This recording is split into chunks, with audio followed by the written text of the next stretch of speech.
Hello everyone and welcome to Prep IAS and welcome to today's discussion on the mains paper analysis of GS2 for international relations. Now again I am reiterating, आप सब सोच रहे होगे कि sir आप लोग तो बहुत लेट हो, you guys are very late, but the purpose of this analysis is not to see what are the answers, वो तो हम देखेंगे ही, but more than that the purpose is learning.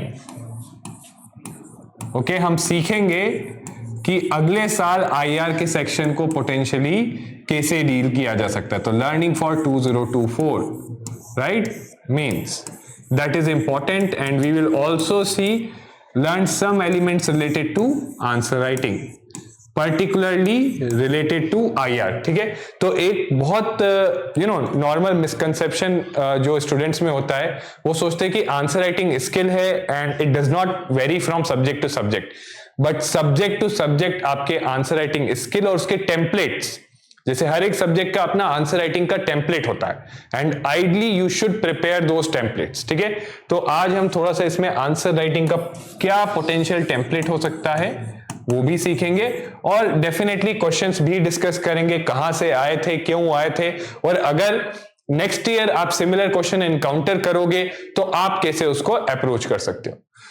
Now सबसे पहली चीज कुछ general trend analysis and general observations.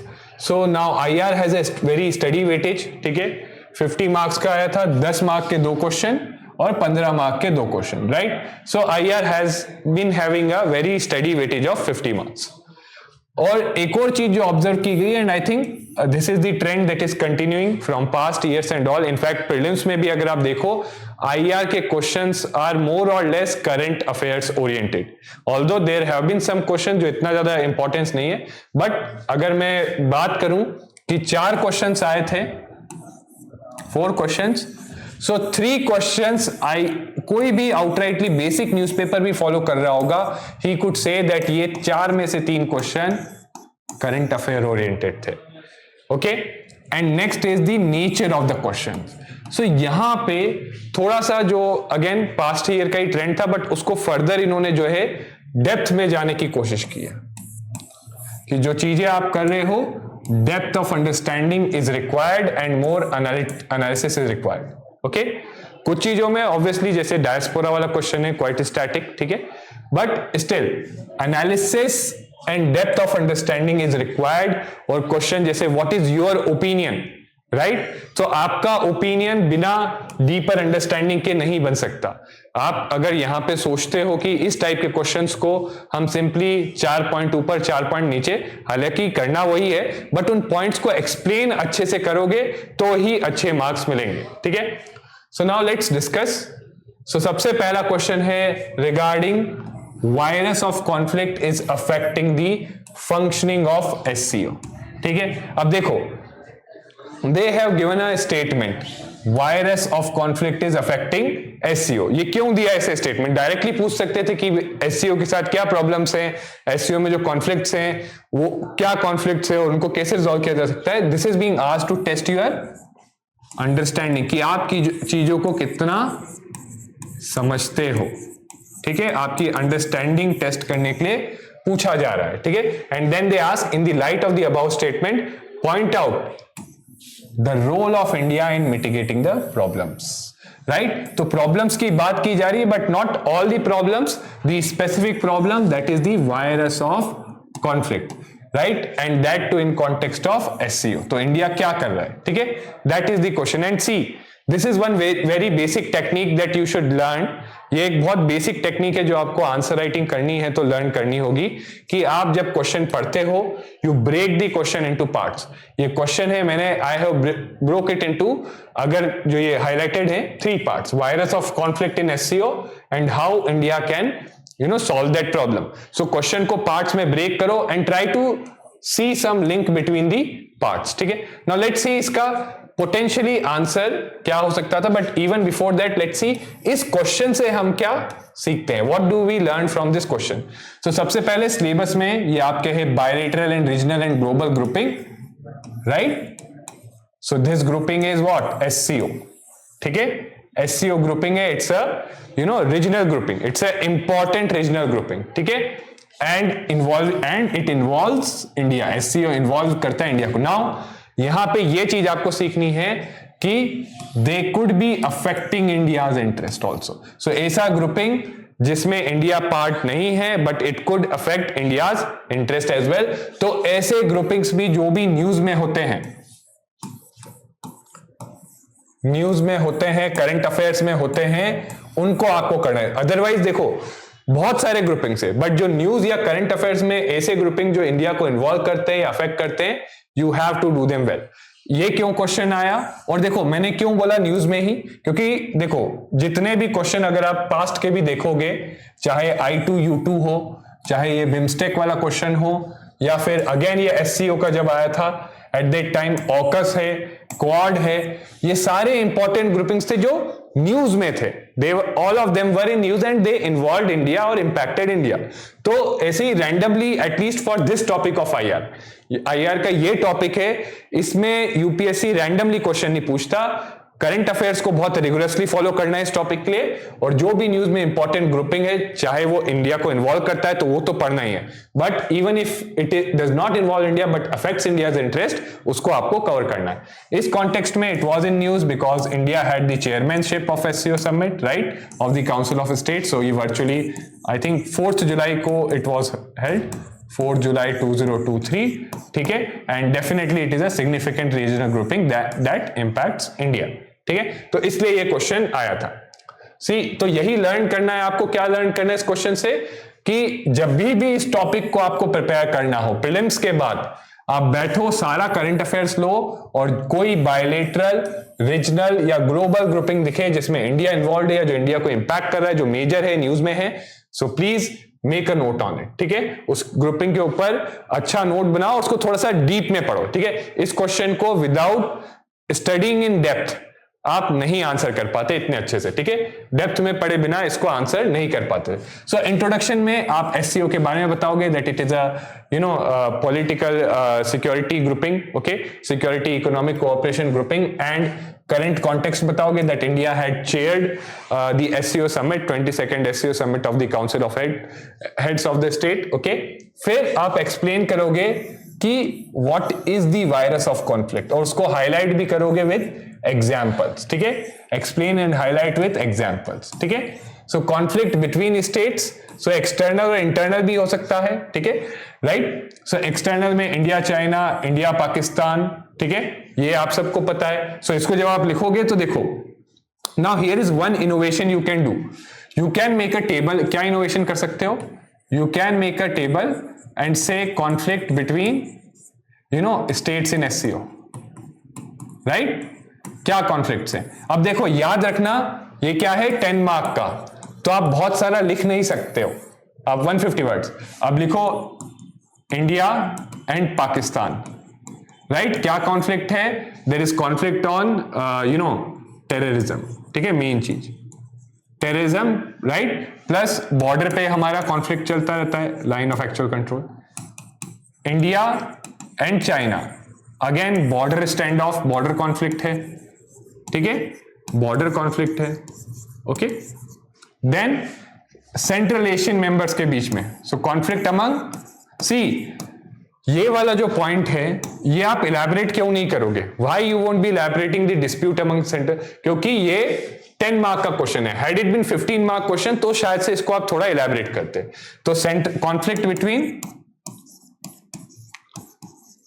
Central Asian members, ठीक है, और यहां पे फिर आप बताओगे क्या कॉन्फ्लिक्ट है, ओवर रिसोर्सेस, वाटर को लेके है, रिवर्स पे जो कुछ अपस्ट्रीम, जैसे अमूर दरिया करके जो रिवर्स हैं, उन पे जो अपस्ट्रीम जो हैं कंट्रीज, सेंट्रल एशियन जो एससीओ की पार्ट है, दे आर मेकिंग डैम्स, जिसको अपोज कर रही हैं डाउनस्ट्रीम कंट्रीज। सिमिलरली हाइड्रोकार्बन्स के ऊपर भी जो है रिसोर्सेस है, उनको लेके कॉन्फ्लिक्ट है। तो वाटर एंड हाइड्रोकार्बन रिसोर्सेस, इन दोनों चीजों को लेके कॉन्फ्लिक्ट है। चाहे तो एक एक लाइन में आप यहां पे लिख के इसको इलैबोरेट कर सकते हो। तो इस तरीके से आप यू कुड शो, ऐसा टेबल बना के you could show the virus of conflict in the states of SCO.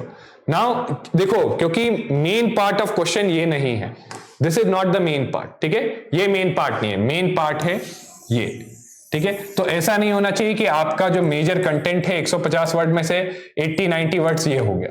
It should be somewhere between 50 words तक 60 वर्ड्स तक निपट जाना चाहिए। फिर अब इंडिया का रोल क्या है? So India always believes in promoting dialogue discussion, right? India has been involved in dialogues and discussions with each of these countries as well as to resolve the conflict, ठीक है। Central Asian members के बीच में भी India is promoting dialogue discussion to resolve their conflicts amicably, ठीक है। तो इस टाइप का एक जनरल पॉइंट लिख सकते हो। देन सिक्योरिटी कोऑपरेशन में, काउंटर टेररिज्म में, देयर वाज दिस एक्सरसाइज जो इंडिया ने होस्ट की थी 2022 में, मानेसर, ठीक है। दिस एक्सरसाइज वाज बाय, आपको पता होगा इसके अंदर एक एंटी टेररिज्म विंग भी है, रैट्स, ठीक है। तो इसके लिए एक जो है काउंटर टेररिज्म की ज्वाइंट एक्सरसाइज एससीओ मेंबर्स की होस्ट की थी इंडिया ने, ठीक है। प्लस इंफॉर्मेशन शेयरिंग और भी दूसरे एस्पेक्ट्स हैं, वहां पे इंडिया का कोऑपरेशन है in terms of security cooperation, ठीक है। इकोनॉमिक कोऑपरेशन और कनेक्टिविटी की अगर बात करें, राइट, तो इकोनॉमिक कोऑपरेशन की अगर हम बात करें तो यहां पे आप बता सकते हो कि जैसे अभी जो सबमिट हुआ था 22, उसमें क्या किया गया था? न्यू दिल्ली डिक्लेरेशन, न्यू दिल्ली डिक्लेरेशन था, और उसमें बोला गया था कि we will share the digital technology, कि जो इंडिया हैड ऑफर्ड कि जो हमारा यूपीआई का डिजिटल पेमेंट सिस्टम है, that we will share its experience with the other countries. साथ में वहां पे ये भी बोला गया था कि सारी कंट्रीज जो एससीओ की हैं, they will try to find out certain alternative और certain common currency payments so that वो यूएस के डॉलर को ट्रेड के लिए बाईपास कर सके, ठीक है। So this is how you give the example. देखो 10 मार्क का है, यू कैन और भी एग्जांपल्स है, but again you have to give the, जितना एक या दो एग्जांपल काफी रहता है, ठीक है। सो दिस इज कनेक्टिविटी में international north south transport corridor, ठीक है। सो एक और चीज यहां मैं पॉइंट आउट करना चाहता हूं कि जब भी आप ये समिट्स वगैरह देखते हो तो समिट्स के जो आउटकम है, right, let me just point this thing out because we are focusing more on learning. So जो भी आपके एनी समिट होता है, ग्रुपिंग होता है, उसका जो आउटकम होता है मोस्टली उस आउटकम में डिक्लेरेशन होता है, ठीक है। सो वो जो डिक्लेरेशन है उसके एटलीस्ट 4 to 5 की पॉइंट्स आप निकाल के रखो। जैसे एक और पॉइंट इस डिक्लेरेशन का था कि इसमें जहां इकोनॉमिक कोऑपरेशन की बात की जा रही है, वहां पे इंडिया ने जो है बेल्ट एंड रोड वाले जो पैराग्राफ्स वगैरह थे उन पे साइन नहीं किया। सो again this example you could use it on the top जब आप अपने टेबल में कि yes on these things also belt and road also जो है इंडिया और इनका कॉन्फ्लिक्ट है, in fact because of that it has not signed. या फिर हो सकता था अगर 15 मार्कर में आता तो फिर वायरस ऑफ कॉन्फ्लिक्ट एक्सप्लेन करते वक्त आप ये एग्जाम्पल देते, ठीक है। So now let's just a second, so let's come back, ठीक है। Then cultural diplomacy, so India is promoting cultural exchanges, ठीक है। आप सबको पता होना चाहिए सेंट्रल एशियन स्टेट्स के साथ बहुत सारे कल्चरल एक्सचेंजेस वगैरह ये सब प्रमोट करते हैं। So again this is a kind of track two diplomacy, ठीक है, track two diplomacy, which again what it will do, it will help mitigate, not solve तो नहीं करेगा, बट क्या करेगा? मिटिगेट करेगा द वायरस ऑफ कॉन्फ्लिक्ट को, ठीक है।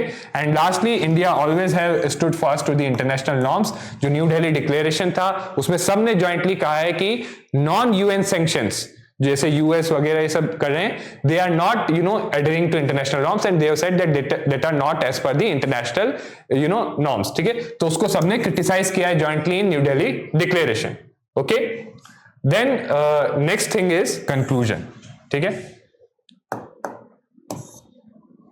So now let's discuss what could be the conclusion for this question. So पूरे क्वेश्चन में हम क्या है, क्वेश्चन का प्रीमाइस क्या था कि SCO इंपॉर्टेंट है but virus of conflict is affecting it, and क्योंकि वो इंपॉर्टेंट है तो इंडिया क्या कर सकता है इस वायरस ऑफ कॉन्फ्लिक्ट को मिटिगेट करने की। So what do you think should be the conclusion कि SCO इज इंपॉर्टेंस, तो उसका इंपॉर्टेंस सिग्निफिकेंस क्या है इंडिया के लिए, क्या पोटेंशियल है, और इंडिया और क्या चीजें कर सकता है, what other things India can do to promote basically more cooperation among the SCO members, ठीक है, और SCO को और इफेक्टिव जो है फोरम या रीजनल ग्रुपिंग बनाई जाए, ओके। नेक्स्ट क्वेश्चन आपका जो है this is again on Indian diaspora. So I would say this question का इंस्पिरेशन अगर हम बात करें तो करंट अफेयर्स प्लस स्टैटिक, ठीक है, दोनों से है। तो that we will discuss. So पहले क्वेश्चन देख लेते हैं। So Indian diaspora has scaled new heights in west, ठीक है। सो ये आप सब जानते होंगे, ऋषि सुनक का एग्जांपल लो, right, Rishi Sunak, Kamala Harris, Sundar Pichai, okay, all these examples what they show कि इंडियन डायस्पोरा जो है सिग्निफिकेंटली प्रेजेंट है वेस्ट। जब वेस्ट की बात करते हैं, here it means US, UK, okay, Eur what we say Europe and even Canada you can include, वहां भी बहुत सारे इंडियन डायस्पोरा है, ठीक है। सो वेस्ट में Indian diaspora definitely we know, बहुत सारे लोग वहां पे फॉर एजुकेशन, फॉर जॉब्स जाते हैं, राइट, मेनली यही दो चीजों के लिए जाते हैं लोग, right, education and jobs. And these countries अगर वेस्ट में बोले तो बहुत सारी जगह जाते हैं, जर्मनी भी है, बट ओवरऑल इन कंट्रीज में मेजरली ये दोनों कंट्रीज में there is a significant Indian diaspora, plus इन कंट्रीज में वो डायस्पोरा है ही नहीं, इट हैज सिग्निफिकेंट इन्फ्लुएंस, और काफी जो है इन्फ्लुएंस है उनका, ठीक है। They are at top positions, okay, they are at top positions, चाहे वो इकोनॉमी की बात हो, so they are business leaders like Sundar Pichai, right, चाहे वो आपके पॉलिटिक्स की बात हो, so again political leaders are there, okay. So all these things you can tell here, ठीक है। And describe, then simply task describe, so you have to just tell, you have to tell very clearly कि क्या चीजें, क्या economic और क्या political benefits हैं India के लिए, ठीक है। एंड अगेन 10 मार्कर क्वेश्चन, तो बहुत ज्यादा इलेबोरेट नहीं करना है इसमें, okay. So let's see what, before discussing the structure and answer, let's see what do we learn from this question. So what we learn is कि पहला तो सिलेबस इंडियन डायस्पोरा से आया, ओके, एंड इससे जो क्वेश्चन आता है it is relatively straight forward, past के भी देखोगे रिलेटिवली स्ट्रेट फॉरवर्ड क्वेश्चन आता है यहां से, and on repetitive theme, okay, repetitive theme पे आता है। तो इससे हम क्या समझते हैं, इससे व्हाट मतलब, अगर मैं ये बोलता हूं कि इस टॉपिक से, इंडियन डायस्पोरा टॉपिक से जो क्वेश्चंस आपको मेंस में आते हैं, they are relatively straightforward and repetitive in nature.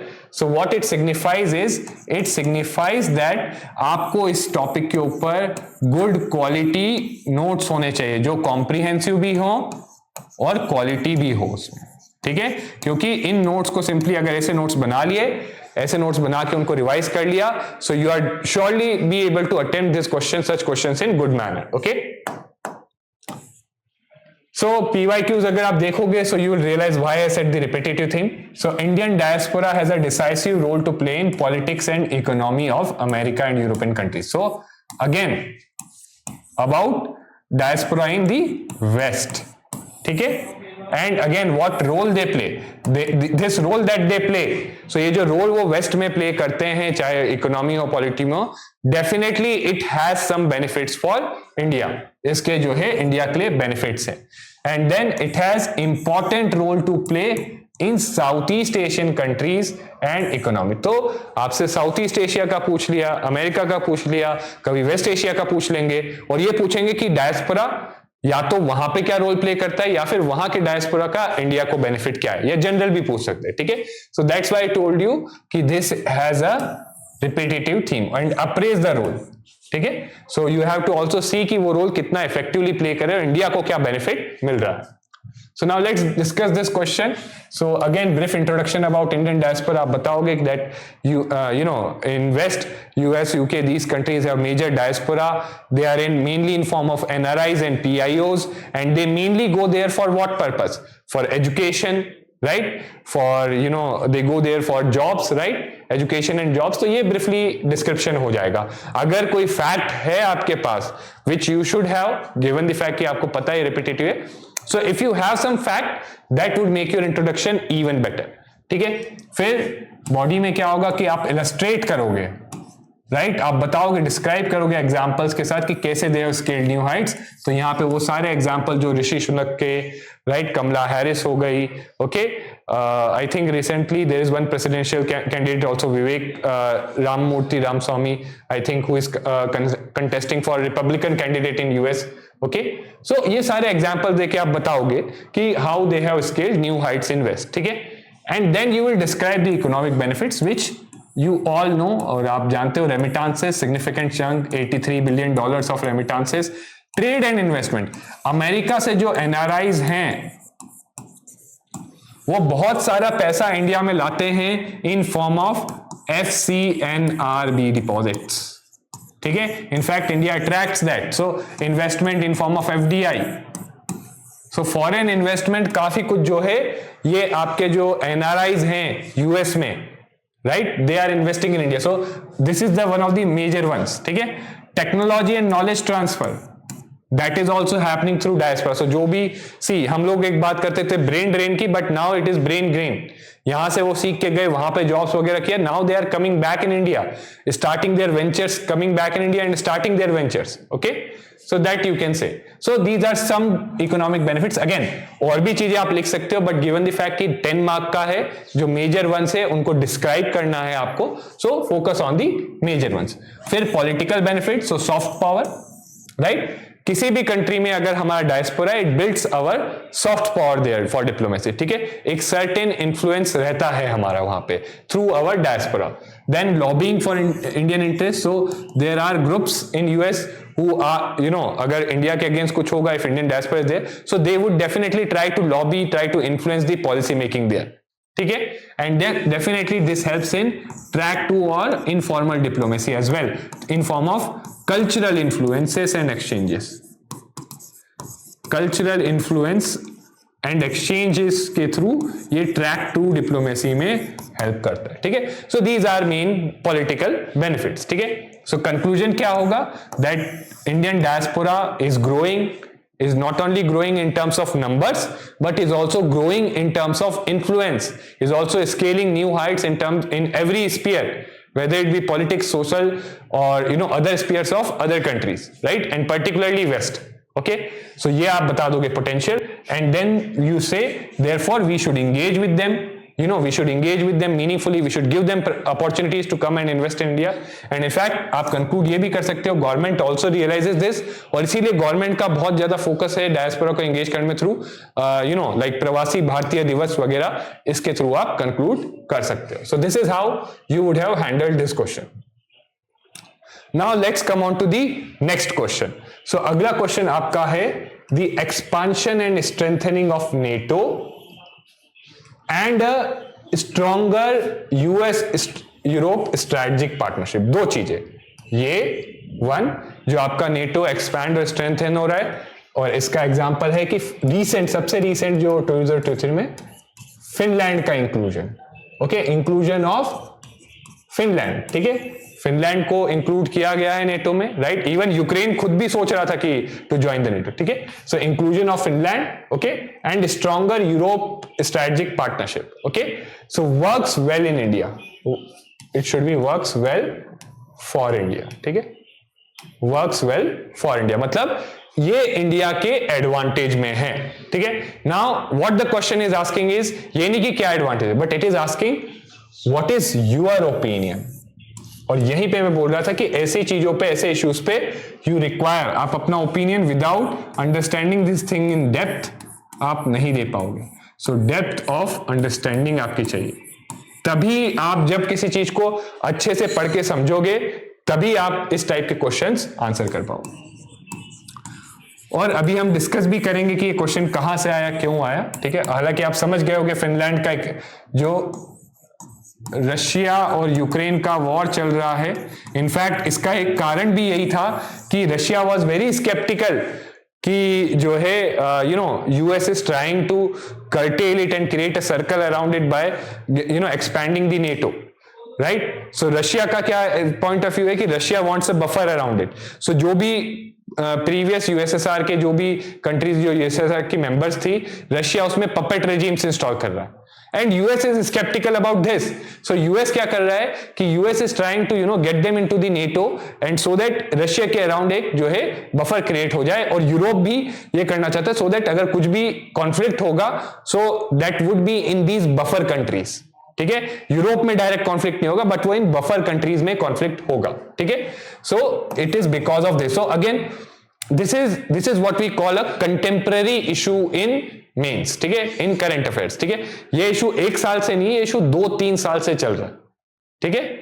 ये इशू 2-3 साल से, इवन मोर देन दैट, अगर उससे पीछे का बैकग्राउंड भी देखो, सो 2-3 साल से ये इशू चल रहा है। So these are some, in fact इससे पहले भी जो है क्राइमिया का एनेक्सेशन हुआ था, right. So these are some issue जो काफी टाइम से चल रहे हैं। सो याद रखिए, आईआर में अगर सिलेबस से रिलेटेड कोई कंटेम्पररी इशू है, syllabus related contemporary issue, okay, जो वर्क कर रहा है कॉन्टेम्पररी इशू, यानी जो 2 या 3 साल से चल रहा है, तो उसको आपको बहुत अच्छे से पढ़ना है और समझना है डेप्थ में, ठीक है। सो नाउ, और जो भी आपका ओपिनियन है, आपको रीजंस या एग्जांपल्स, ठीक है, देने पड़ेंगे टू सपोर्ट योर आंसर, ठीक है। सो लेट्स सी अगेन, हम लोग ज्यादा if you see effect of policies and politics of developed, ये जो नेटो को एक्सपैंड करना है, राइट, और यूएस और यूरोप के टाइज हैं, ये सब यूएस जो डेवलप्ड नेशन है और यूरोप जो है उन्हीं की पॉलिसीज है, राइट, और इसका इफेक्ट क्या पड़ेगा ऑन इंडियाज इंटरेस्ट, तो यही पूछा गया है, ठीक है। This is one thing that is happening and this is what is asked. So ये करंट अफेयर्स प्लस स्टैटिक इसमें रिक्वायर्ड है, स्टैटिक बिकॉज आपको पिछला बैकग्राउंड भी थोड़ा सा आइडिया होना चाहिए, only then you would be able to answer it, and this requires a deeper understanding. इसी तरीके के पीवाईक्यूज अगर आप देखें, सो एक क्वेश्चन आया था 21 में कि Asia's growth story, next few are Africa's. So developing countries, Africa is going to lead, so इससे इंडिया के ऊपर क्या इंफ्लुएंस होगा, ठीक है। Then Indo US defence deal, ठीक है, इंडो रशिया डिफेंस डील, ये न्यूज में था, it was in current affairs, ठीक है। Then US Iran nuclear pact controversy 2018 में, ठीक है, करंट अफेयर्स में, ठीक है। And again these are major, ऐसा नहीं है कि ये यूएस ईरान का इशू या US defence deal, Indo Russia defence deal 1 साल न्यूज में आई, ये थ्रू आउट, क्योंकि सबको पता है India significant military equipment Russia से प्रोक्योर कर रहा है, बट साथ में अब इंडिया उसको डाइवर्सिफाई कर रहा है, तो यूएस से भी प्रोक्योर कर रहा है, ठीक है। So that is there. So now if we talk about the structure और अप्रोच, सो पहले आप ब्रीफली एक्सप्लेन करोगे कि क्या है ये स्ट्रेंथनिंग और क्या है ये stronger ties between US and Europe. So ये स्ट्रेंथनिंग क्या हो गई, आप इसमें एग्जांपल फिनलैंड का दे सकते हो, और भी जो कंट्रीज रिसेंटली ज्वाइन किए नेटो को, और सिमिलरली यूएस यूरोप का भी जो उनके बीच में कुछ एग्रीमेंट्स वगैरह हुए हैं to for the purpose of security. तो आप मेनली ये बताओगे कि ये जो strengthening and expansion of NATO है, plus stronger US Europe security ties with focus on defense of Europe, right, defense of the countries of European Union.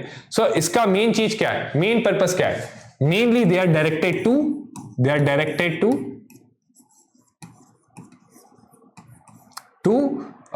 limit or to basically create a buffer with Russia, एक ये reason हो गया, and also limit the Chinese influence.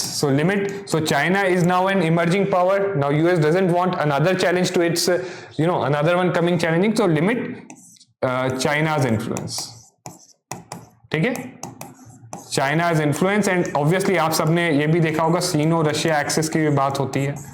So again we are not going to that much in discussion, but अगर ये चीजें आप पढ़ के समझते हो तो डेफिनेटली आप इस क्वेश्चन को आंसर कर सकते हो. इन सब चीजों के कारण क्या कर रहा है यूएस और जो वेस्ट है वो नेटो को स्ट्रेंथन कर रहा है और एक्सपैंड कर रहा है. एक एग्जांपल दो फिनलैंड का, और यूएस यूरोप के साथ अपने टाइज जो है फर्दर, चाहे वो डिफेंस टाइज हो या इकोनॉमिक कोऑपरेशन हो, वो बढ़ा रहा है. ठीक है, एंड हाउ इट मे, फिर आप बताओ. सो अगेन सी, आपको आंसर यस या नो में नहीं देना है. ठीक है, आप सिंपली बताओ कि yes in some cases, in some ways it may work. Okay, और वहां पे आप पूरा रीजन दोगे कि ये इस सिनेरियो, इस सिचुएशन में वर्क कर सकता है. So yes, it would create it would work for India. It could create a counterweight to the growing influence of China. So China का जो BRI इनिशिएटिव वगैरह है, अगर यूएस इनके टाइज अच्छे होते हैं और इंडिया के इनसे टाइज, इंडिया यूरोप के साथ भी जो है FTA वगैरह और जो है कनेक्टिविटी के लिए बात कर रहा है, यूएस के साथ भी जो है ट्रेड के ऊपर बात कर रहा है. So in that case it could create a counterweight to China. Then it could open new defense and security collaboration. So India का यूरोप में बहुत सारी कंट्रीज के साथ डिफेंस सिक्योरिटी कोलैबोरेशन है, लाइक फ्रांस के साथ राफेल डील हो गई, राइट। सिमिलरली इंडिया का यूएस के साथ भी बहुत सारा डिफेंस कोलैबोरेशन है, so maybe it could create a potential for new defence and security collaborations. Military exercises India करता है बहुत सारी, right? And again, this thing would also do what? It would also again further create a deterrent for China. So अगर India का इनसे relation अच्छा है तो चाइना इंडिया के अगेंस्ट जो है एग्रेशन कम करेगा, ठीक है। So you have to explain this, then it could create new economic and trade opportunities, right. It would definitely create new economic trade opportunities, क्योंकि अगर यूएस यूरोप का रिलेशन अच्छा रहा है and both are major economies and both are important trading partners, so definitely trade standards harmonize हो जाएंगे, ठीक है। so that could create it may even open up the potential for a new trade grouping, ठीक है। it may align कि जो international trade issues हैं, security issues हैं, उसमें अगर जो है इंडिया के स्टांस के साथ यूरोप और बाकी नेटो नेशंस का स्टांस भी अलाइन हो जाएगा, ठीक है। so this is the benefit, okay, and yes, better collaboration on geopolitical issues, okay, so that is there। बहुत सारे जो इंटरनेशनल जियोपॉलिटिकल इश्यूज, चाहे यूएन मेंबरशिप के इशू हो, UN membership, so if US supports India और US का NATO में बहुत ज्यादा इन्फ्लुएंस है, राइट, यूरोप के साथ भी है, सो आप समझते हो geopolitics, right. If you understand तो definitely US will try to influence these. अगर यूएस के साथ इंडिया का अच्छा रिलेशन है तो यूएस का और इंडिया के फेवर में कोई चीज जाने चाहिए, so US will try to influence Europe and NATO countries to basically support India in those matters, ठीक है, that is it. But how it may not work well, right, for India and may even create difficulty. So सबसे पहली it may make it difficult to maintain strategic autonomy. So what is strategic autonomy? कि India अपने interest के accordingly decision लेता है. So you have to explain it. That strategic autonomy means that India takes decisions according to its interest. Right, India is not align to anyone, ठीक है। India अपने जो interest है उनको सिक्योर करने के लिए डिसीजन लेता है। But now what is happening is, जैसे जैसे अभी तो वर्ल्ड मल्टीपोलर है, बट जैसे जैसे जो है डिफरेंसेस और टेंशंस बढ़ते जाएंगे, इंडिया अगर एक डिसीजन अपने इंटरेस्ट के लेगा, so maybe India maybe favouring one side, से रशिया के साथ better relations, so it would definitely compromise relationships with US, and if it would do that तो यूरोप और नेटो के साथ भी खराब होंगे रिलेशन, ठीक है। आपने देखा ना, यूएस ने सैंक्शंस इंपोज किए, यूएस हैज इंपोज्ड सैंक्शंस, ठीक है। सो इस तरीके से it would make, so example ये वाला भी दे सकते हो, how US had imposed sanctions on buying oil from Russia. So कैसे इंडिया को अल्टरनेट जो है पेमेंट्स वगैरह या अल्टरनेट वेज ढूंढने पड़े to get energy from Russia, and how US was making pressure on India to not take energy from Russia. Then obviously main thing, Russia has been our all weather friend, ठीक है, Russia हमारा all weather friend रहा है, और ये जो NATO का strengthening हो रहा है, एक्सपेंशन हो रहा है, और यूएस यूरोप की स्ट्रेटेजिक टाइज है, these are directly directed against Russia with the idea कि रशिया के जो है हमें कंटेन करना है, उसके अराउंड एक बफर क्रिएट करना है, ताकि रशिया फर्दर अपने आप को जो है इन्फ्लुएंस उसका बढ़ ना पाए, right, so that we can Russian influence can be contain, okay. So जब ऐसा हो रहा है तो there are clearly two sides now. अब ऐसे में अगर इंडिया ऐसा हो रहा है, इंडिया का यूएस के साथ रिलेशन है, this tension between Russia and this US Europe would definitely spill over to other areas, trade and all, and it may create tensions between India Russia as well, right? It may adversely impact the relations, ठीक है, या फिर it may adversely impact relationship with US. अगर India Russia को favour करता है तो US के साथ होगा, ठीक है, and it may adversely impact energy security. So again अभी जो एग्जांपल दिया कि कैसे यूएस ने जो है इंपोज किया था India restrictions on buying oil and gas from Russia, so that is there, and it could further lead to more conflict and geopolitical tensions like the Russian-Ukraine war. ये war का premise ही क्या था, क्यों हुआ? सो Russia चाहता था अपना influence extend करना, यूएस चाहता था कि Ukraine was saying that I would join NATO, so this war started. And lastly conclusion में आप आके डील करोगे how to deal with these challenges. India क्या कर सकता है? तो India again can focus on basically track 2 diplomacy की बात करो आप यहाँ पे, ठीक है। इंडिया कैन फर्दर डाइवर्सिफाई अगर ऐसे चैलेंजेस आएंगे, डाइवर्सिफाई एनर्जी इंपोर्ट्स, ठीक है, एनर्जी कहां से आ रही है वो डाइवर्सिफाई करे, एक ही जगह से ना आए, ठीक है। Then India can further maintain again, try to what we say decouple, India can decouple its relationships with Russia and US, right, हर एक के साथ अपने मेरिट पे जो है डिसाइड करे, राइट। तो some suggestions you can give here and conclude this question. Then the last question, C is an important component of cosmos. Okay, so and discuss in the light of the above statement the role of IMO in the protecting environment and enhancing maritime safety and security. ठीक है, so again देखो ये जो question है, this is what we call a very straightforward question है, right? समझ में तो आ गया, बट ऐसे क्वेश्चन के लिए आप कितना भी पढ़ लो, you cannot be prepared. Right, so this normally I call it is a type of a bouncer question or like something you cannot, कितना भी आप फोकस कर लो आप इसकी तैयारी नहीं कर सकते, ठीक है। क्यों? क्योंकि देखो आप सारी ऑर्गेनाइजेशन पढ़ोगे और पास्ट में भी देखना, जैसे इकोसॉक पे आया था एक बार ऐसा क्वेश्चन, अब कोई कितनी भी तैयारी कर ले इकोसॉक नहीं पढ़ेगा, बहुत सारी इंटरनेशनल ऑर्गेनाइजेशंस हैं, राइट, उनका स्ट्रक्चर क्या है, मैंडेट क्या है, फोरा क्या है। अब there are an number of international organisations, right, अगर आईएमओ की बात करें, यूएन की specialised agency, there are an number of such specialised agency, हर किसी का मैंडेट याद करना, हर किसी का रोल याद करना पॉसिबल नहीं है, right. So again it's static, right, हो सकता है करंट अफेयर में कुछ आया हो, बट इट्स हाईली अनप्रेडिक्टेबल कि आप उसको इतना एम्फेसाइज करोगे, राइट। सो ऐसे क्वेश्चन के लिए आप ज्यादा कर नहीं सकते हो, ना आपको टेंशन लेने की जरूरत है, ठीक है। दीज आर दोज क्वेश्चंस जिसपे आप जो अपनी लिमिटेड नॉलेज है, जो भी आप जानते हो, उसी से वहां पे आंसर करोगे। बट स्टिल अगर ये टॉपिक आपको प्रिपेयर करना है तो एटलीस्ट कुछ मेजर इंपॉर्टेंट जो है, जैसे WHO was in current affair, so still हम क्या करेंगे, करंट अफेयर में कुछ मेजर है और कुछ स्टैटिक में इंपॉर्टेंट इंटरनेशनल इंस्टीट्यूशन जैसे यूएन हो गया, राइट, और WTO हो गया, ठीक है, WHO हो गया, वर्ल्ड बैंक हो गया, IMF हो गया, एटलीस्ट इनके लिए हम प्रिपेयर कर सकते हैं, और करंट अफेयर में कोई आया है उसके लिए प्रिपेयर कर सकते हैं। बट उसके बियॉन्ड आप बहुत सारे हैं, सबको नहीं कर सकते, make a note on that, और उनका रोल क्या है, कैसे वो रोल परफॉर्म कर रहे हैं, राइट। सो जब वो पढ़ोगे तो ये भी जरूर लिखना अपने नोट में कि कैसे वो रोल परफॉर्म करे, क्या चैलेंजेस फेस करें। Now if you try to deal with this question, बहुत ही फैक्चुअली डील कर पाएंगे क्योंकि इसमें और ज्यादा कुछ है नहीं, स्ट्रेट फॉरवर्ड बताना है, तो पहले यही बता देंगे आईएमओ की कि it is an specialised agency of UN, okay, specialised agency of UN, ठीक है। एंड इसका काम क्या है, it is responsible for safety and security of shipping and prevention of marine and atmospheric pollution by ships, that is its work, ये इसके website पे लिखा हुआ है, ठीक है। Then role of IMO in protecting environment, तो मार्पॉल कन्वेंशन है जो शिप्स से पोल्यूशन ना हो, तो शिप्स क्या फ्यूल यूज कर रही है उसके लिए है, सो शिप्स से एयर पोल्यूशन ना हो, so what fuel they are using, ठीक है, ठीक है।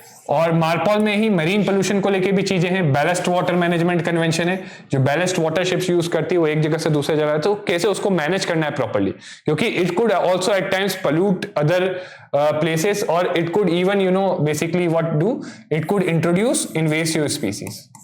अगर बैलेस्ट वाटर को ढंग से मैनेज नहीं किया गया तो it could introduce invasive species and harm ecosystems, ठीक है। क्योंकि मान लो एक शिप है जो आपका अटलांटिक का पानी लेके जा रही है, बैलेस्ट वाटर बेसिकली शिप के अंदर थोड़ा सा पानी डाला जाता है to make it stable, so मान लो अटलांटिक से पानी लेके जा रहे हैं and now some invasive species में कब देयर, और वो आके इंडियन ओशन में रिलीज कर देते हैं, राइट। अब कुछ ऐसी स्पीसीज वहां से यहां पे आ जाएंगी जिनका कोई भी कॉम्पिटिशन नहीं है, right, so they may start affecting the ecosystem here, okay. फिर ऐसे और भी हैं, so there are there are n number of other, but जो भी याद आए लिमिटेड वो आप लिख सकते हो। Measure to reduce greenhouse gas, क्यों, सो सी यहाँ पे एक और चीज है, आप कॉस्मोस की बात की गई है ना, you can even explain the statement also, explain statement briefly also, ठीक है। तो सी इस स्टेटमेंट को भी एक बार मैं बता देता हूं, okay. Sea is an important component of cosmos, cosmos मतलब हमारा प्लैनेट, और sea is very important, right. Sea का जो इन्फ्लुएंस है it would be on our whole planet. ठीक है. सो यहां पे जो ग्रीन हाउस गैस इमिशंस को अगर हम लिमिट करते हैं तो हम क्या करते हैं, we reduce the rise of sea level. Right. ठीक है. तो इस तरीके से हम सी को प्रोटेक्ट करते हैं. ठीक है. Energy efficient shipping, global MTCC network project, particularly sensitive sea areas. तो कुछ एरियाज है जो इकोलॉजिकली सेंसिटिव है, इंपॉर्टेंट है उनके लिए. ठीक है. So then this is about the environment को कैसे प्रोटेक्ट करता है. Now how does it protect maritime safety and security. And see to be very honest, ये सारा मैंने भी देख के ही लिखा है. इट्स नॉट लाइक कि मुझे याद है, किसी को भी नहीं याद रहेगा. बट द आइडिया इज कि इन ऑर्गेनाइजेशंस को आप एक लिमिटेड चीजें 4-5 पॉइंट्स भी लिख के ले जाओगे तो ही आप इसका कोई भी जो एग्जाम देने गया होगा, nobody could have given a perfect answer to this. तो जो है आपको लिमिटेड 2-4 चीजें एटलीस्ट इंपॉर्टेंट वंस लिख के ले जानी होगी नोट पे, और वहां पे जो याद रहेगा उसी से आप आंसर करोगे, उसी को इलैबोरेट करोगे.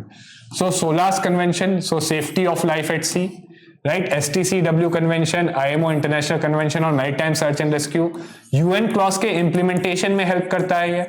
ठीक है. And also international ship and port facility security code. ठीक है. सप्रेशन ऑफ अनलॉफुल एक्ट, जो पायरेसी वगैरह होता है, तो ये एक लीगल फ्रेमवर्क है उससे डील करने के लिए. राइट. जो अनलॉफुल एक्ट्स होते हैं सी में, ट्रीटी है, एक लीगल ट्रीटी है. ठीक है. ये बता दिया. फिर लिमिटेशंस बताओगे. So limitation of jurisdiction and enforcement. चलो मान लो जुरिडिक्शन जिन्होंने एक्सेप्ट नहीं की है इसकी, उनके ऊपर नहीं अप्लाई कर सकते. दूसरा, अगर मान लो एक्सेप्टेड भी है, इन्फोर्स करना है, सो इन्फोर्स भी it can not do because without the either it does not have resources, right, or there is जो कंट्रीज हैं they are opposing it. ठीक है. तो it cannot enforce it without that. Slow decision making, क्योंकि इसमें decision लिए जाते हैं कंसेंसस से. सो जब तक कंसेंसस नहीं बनेगा तब तक डिसीजन नहीं जाएंगे. Balancing economic and environmental concerns. So जो आपके इकोनॉमिक कंसर्न्स हैं, right, regarding shipping mainly. Right. Shipping is a very important industry. आपका 80% ट्रेड, 80% जो ग्लोबल ट्रेड है वो शिपिंग से हो सकता है. तो अगर इस इंडस्ट्री में आप इन्वायरमेंटल कंसर्न्स को लेकर रिस्ट्रिक्शंस पुट करते हो, so it is not only going to affect this industry but it is going to affect the 80% of the global trade that is being done bye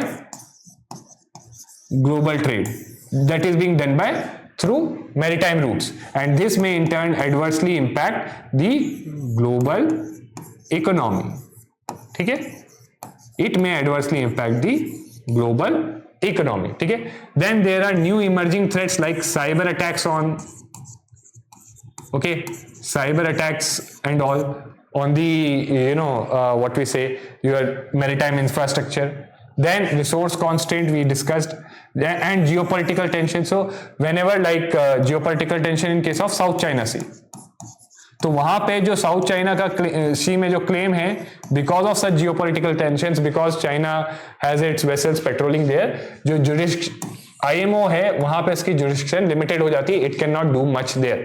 ठीक है. It can not take much of the decision there. अगर decision ले भी लेगा तो implement नहीं किया जा सकता. ठीक है. ये एंड लास्टली कंक्लूजन, ऐसा है कि नेगेटिव नोट पे नहीं एंड करोगे. You will say that definitely it has some achievements to its credit. It has limited the pollution, right. It has prevented various environmental damaging activities. It has set up a framework to deal with spills of various chemicals, oils and all, right, and all these things have been done, right. It has also worked for safety and security of seafarers. तो ये सब achievements है, positive है. But further what can be done, so it has to balance diverse interest, ensure swift response to any what we say either environmental damage caused by shipping or any maritime or safety security concern, and it has to navigate the complexities of international law among the challenges to remain effective. So this is what it needs to do. So it has done significant things, but yes, to overcome its limitations, these are some things it needs to do. Okay? So with this, we conclude this discussion on GS paper 2, international relations. Okay, and I hope with this you understood this thing कि क्या इस paper में आपकी approach होनी चाहिए. So what should be your approach in this paper? So I hope this session was useful for you. So thank you very much and see you again next time.